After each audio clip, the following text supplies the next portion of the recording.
Today I'm going to take you along with cleaning my shower. So first, of course, you got to remove all the shampoos and soaps from your caddy. You can see it's really dirty here in the shower. It needs some good TLC.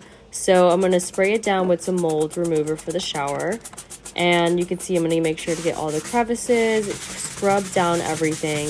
But there really is a secret to getting a really clean shower. Of course, you could use a cup to rinse after, but you really want to make sure you get all the grime and soap clean from your shower. So I'm scrubbing here all between the corners and getting into everything, as I don't want any mold to grow. And there's been a lot of hair dye used in the shower, so there's some tinted color, and I always want to make sure to get through everything. So next, you're going to see I am hooking up a Rinseroo Slip-on Shower Hose. This is such an effective way to clean your shower.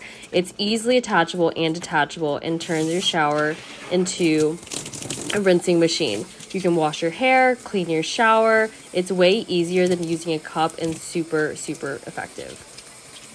The shower is so clean now, sparkling, it looks so much better.